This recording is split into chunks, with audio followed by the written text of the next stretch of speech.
Массовая драка местных жителей с ромами произошла в селе Чемодановка 13 июня. В ней участвовали около 150 человек. Причиной происшествия в МВД называют бытовой конфликт. Однако, по словам местных жителей, драка началась после того, как несколько ромов пытались изнасиловать девушку. Местные жители собрались, чтобы дать им отпор. Несколько дней назад они пытались приставать к беременной девушке, которая проходила мимо них. Она вырвалась, рассказала мужу, он с друзьями нашел их, предложил встретиться и поговорить. Но те не пришли. Вчера опять, уже в пруду, они пристали к взрослой женщине, подплыли к ней и стянули нижнее белье, сказав: «Сначала мы тебя насиловать будем, а потом резать». Она вырвалась и к мужу. И тут уже началось это все, весь этот кошмар. Руками. А они приехали с пистолетами, с ружьями, и с вилами, с топорами, с ножами, и начали крошить наших ребят. И они их били, как могли. Вот двое или трое в реанимации лежат уже, ребят. Не знаю, будут живы, не знаю, нет.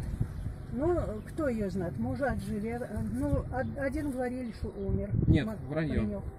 Вранье? Да, сейчас позвонили, сказали, это не умер. Все в порядке. Все в порядке. Ну, слава тебе, Господи. Так, в общем, сейчас просто, чтобы я выложил сразу в интернет, то есть сейчас сюда едет подкрепление из, откуда? Из Москвы, цыгане. Да, цыгане со всех сторон, сказали, едут. Угрожают сжечь.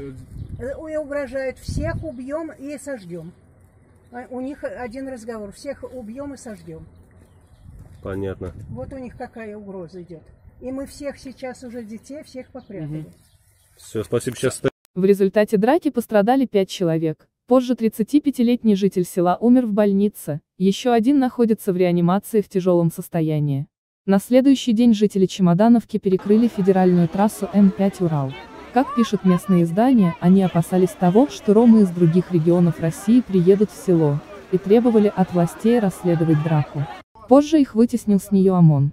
Правда, к сельчанам приехал губернатор Пензенской области Иван Белозерцев, который пообещал, что будет создана рабочая группа с участием жителей села по урегулированию ситуации. По словам губернатора, в управлении МВД проведут проверку гражданства. У кого должным образом все оформлено, они имеют право проживания на российской земле. Тот, кто виновен в трагедии, будет сидеть в тюрьме, другого не будет, сказал губернатор области.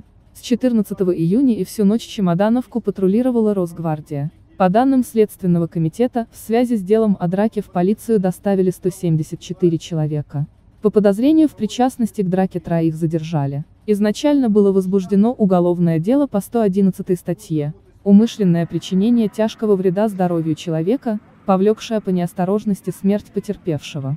Но затем его переквалифицировали: убийство, совершенное группой лиц по предварительному сговору, из хулиганских побуждений и покушения на убийство двух и более лиц, совершенное группой лиц по предварительному сговору, из хулиганских побуждений. Дело передали в Главное управление СК. На совещании в субботу исполняющий обязанности начальника УМВД РФ по Пензенской области Вадим Ковтун сообщил, что установлено 12 участников драки.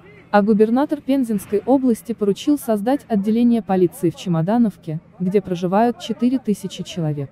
17 июня глава Пензенского следственного комитета Дмитрий Матушкин проведет личный прием граждан по вопросам расследования дела о драке.